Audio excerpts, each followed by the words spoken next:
First two in the Garden. Venue shifts south.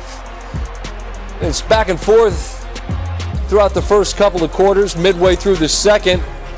And the Hawks find another gear. Trae Young buries a deep three. They scored 5 straight points to take a 2-point lead. And this is the game that Trae is awfully capable at. Alley-oop, whether it's John Collins or Clint Capella. The lead's now 3. There goes Young again. Kicks to the corner. Collins hits the 3. Hawks on a 12-3 run. Young probes the defense. Attack the rim, no. Step back. Rarely see that. A longish 2 in the NBA. The leads, or the run is 14-3. You go to help, and that's what he does. Throws it to Capella. A 16-3 run. The lead is now double digits.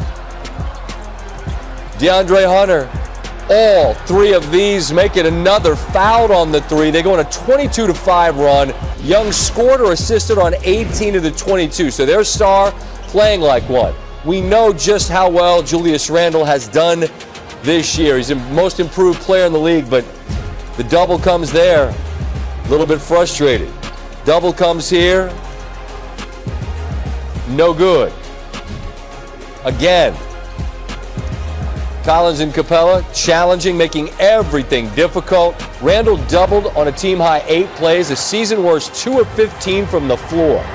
To the fourth quarter, the Hawks used that late kick in the second to create that lead. It was comfortable the whole way through, largely because they shot 60% from 3. Danilo Gallinari at 3.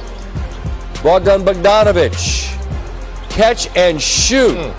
Hawks made 16 threes, tying the franchise postseason record.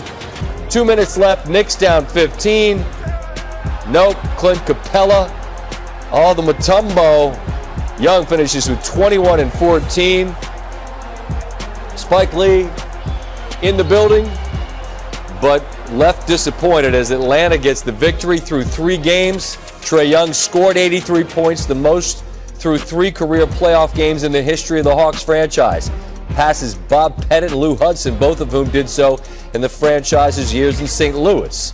But it's been more than scoring. He's also averaging 10 assists per game in the series. And afterwards, Young, who is young, both as a human being and in terms of playoff experience, on getting this playoff win in front of that home crowd. Feels great. First playoff experience at the house, and it feels good. I mean, the fans brought the energy tonight, and we just rode that wave. We ain't proved nothing yet. We still haven't won the series. We still got a long ways to go. We got 2 more to win, and we just got to stay locked in, like I said, and finish it off. We're disappointed, obviously, in the way we played, and we'll take a good hard look at it and come back with more determination in the next game. And, you know, we have great belief in each other. But we're not making shots. We still got to find a way and to play with that consistent urgency and that effort. I mean, they made shots. We didn't. They won the game. We just gotta adjust. And we will. So I'll just leave it at that. Stephen A. Smith joins us now from Atlanta after the Hawks grab Game 3 to take a 2-1 series lead. And Stephen A., sometimes it's not particularly complicated, is it? Atlanta's star players have mostly played like it. New York's have not. And Atlanta made 60% of the threes, and the Knicks made 30. So, I mean, you add it up. How well does that frame what happened on Friday night? Well, I don't think it put it in as a proper perspective. I think you're being far too kind to the New York Knicks. They were god-awful offensively, and it starts with the NBA's most improved player, Julius Randle. 2 for 15 from the field. It was just an absolutely atrocious performance offensively for him. He's got to do better. It's just that simple. He just has to do better.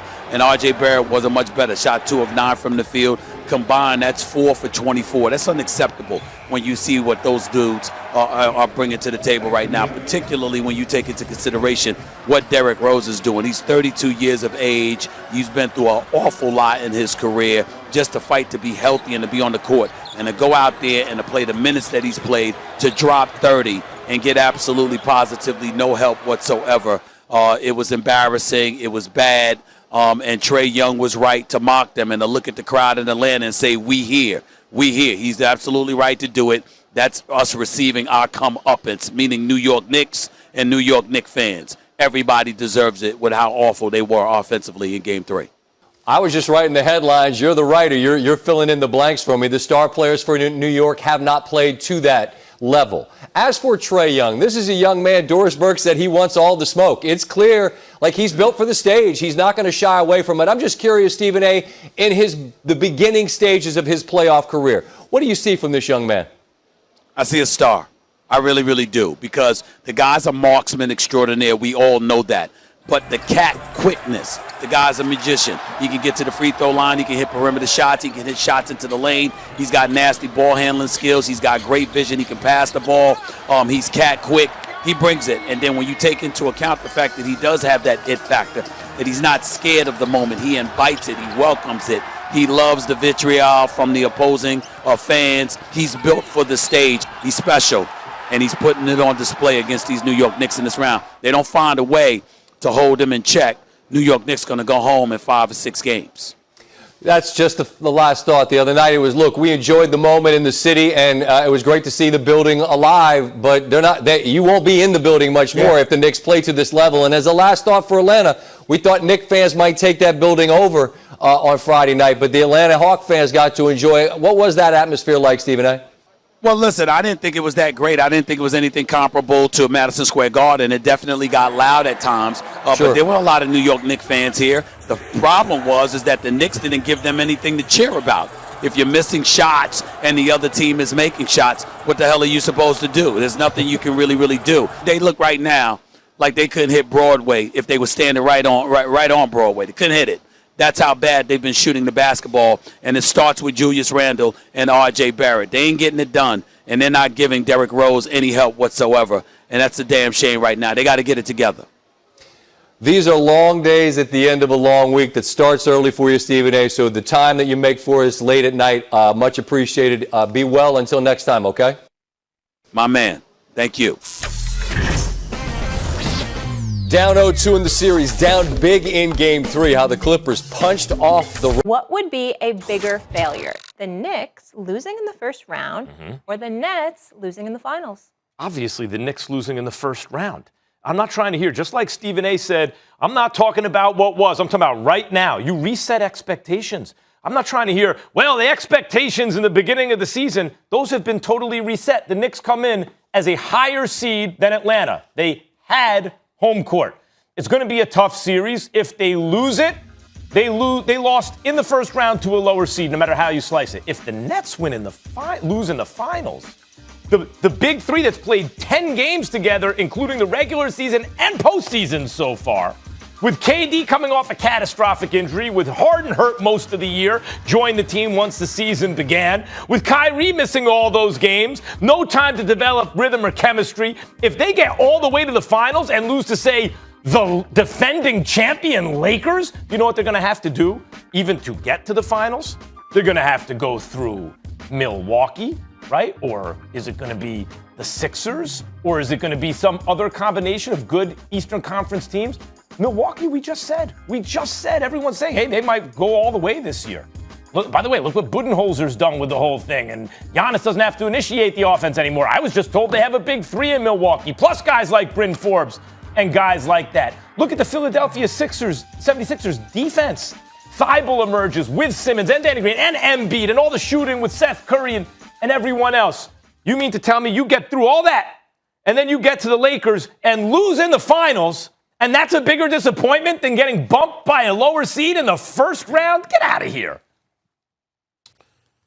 You know, Max Kellerman, I usually would be tempted to say is Spot Kellerman at work again. But I'm not going to call you Spot Kellerman. Your new name is Vicky. You know who Vicky is, Max? Vicky? Who's that? Remember Vicky, Max? From where? iRobot with Will Smith, the computer. Yes, I do My remember logic is iRobot. undeniable. I don't remember Vicky exactly. That's right. No, I don't know she's if I the like robot. being called Vicky. It's the robot. It's the system. It says my logic is undeniable. My logic is undeniable. That is That's true. you, Max Kellerman, because that's how you feel. Maybe I am Because you're Vicky. thinking about Philly. You're thinking about Milwaukee, and that's where you are with it. Clearly, you have no pulse for New York anymore. I don't even know why you're around. I don't even know why you tell people you have a residence in New York. Why don't you just leave town? You have no idea what you're talking about when you talk about what will happen. Where are you Understand right something now? here, Where man. are you right Let me now? go. I'm only in the ATL because the Knicks are here. I New don't York presently stand have up. a I'm residence here. in Los Angeles. Do you, Molly? I don't have one in Los Angeles anybody- either. Oh, okay. Sorry. Excuse me. All right, Excuse me. we here. I'm just saying I We don't. Here, okay? That's all I'm saying. We here, all right? Here's the deal, y'all. If you look at the New York Knicks, okay, I understand what your point is, Max, in all seriousness when you talk about the first round. But what I'm saying to you is I get to lean on the expectations you had coming into the season. Nobody expected anything from the New York Knicks. And here they are winning 41 of 72 games, going 41 and 31, being a fourth seed. And by the way, you had identical records to the Atlanta Hawks and the Miami Heat. And when you look at the Atlanta Hawks, led by Trae Young, with Bogdanovich, with Collins, with Hunter and these boys, these brothers can play. And so when you look at them, you like them a lot and you recognize the fact that from a talent perspective, they actually have more talent than the New York Knicks.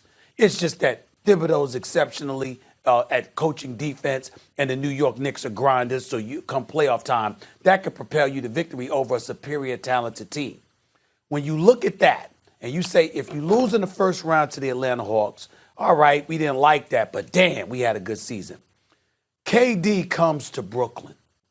Kyrie starts off the season and don't want to talk to anybody and bringing up everything from the Israeli-Palestinian conflict to stuff that's going on in the inner city communities. And we applaud his philanthropy, his political conscience, his political conscience, and all of this stuff. We applaud all of that.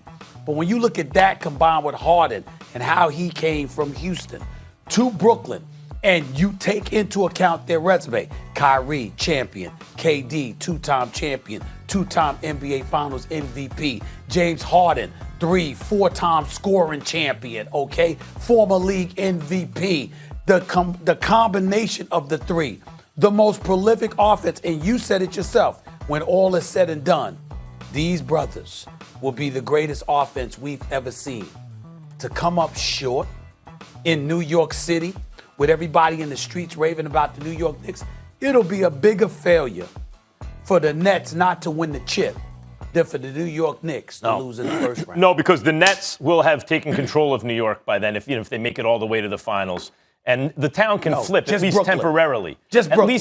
At least temporarily. I remember in '86, the Mets took the city from the Yankees. It wasn't permanent, but it was for a year or two, maybe 3 years. The Mets had the New York more than the Yankees did. I remember this. The town can flip at least temporarily. What? Yeah. How long did the Mets have New York? Between 86 and 88, I would say it was a Mets town. You need to be tested. That is not true. It is. When they made their run and they won the World Series the Mets check had the New attendance York for 2 or 3. Check the attendance. Check the TV ratings. And my godson Nicholas, is that what you did? A different kind of orange? They must Let's have been not special. go down They this have rabbit never hole. had New York like that. They did. Ever. By the way, it pains me. I hate the Mets. I'm a huge Yankees fan. It pains me, but it's true. The point is this about the Brooklyn Nets. If they were to fail against the Lakers, it would be a problem for KD. You lost to LeBron when you're crewed up.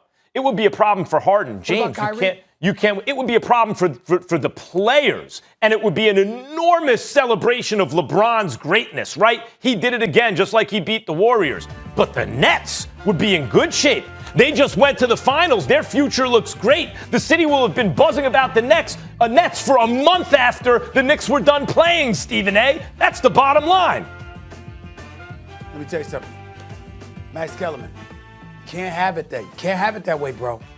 Think about how prolific they are. Who are the Brooklyn Nets? I mean, we know about Joe Harris. We know about Blake Griffin. We know about Steve Nash and Mike D'Antoni. But who are the Brooklyn Nets? You know it's about those three individuals. And if they lose, Max, they get all the attention. All of it. Absolutely all of it. Kyrie left Cleveland because he didn't want to be sunned by LeBron James. He departed from Cleveland because he wanted his own squad. It wouldn't be good for Kyrie or KD or Harden. Because he didn't want to be no little brother.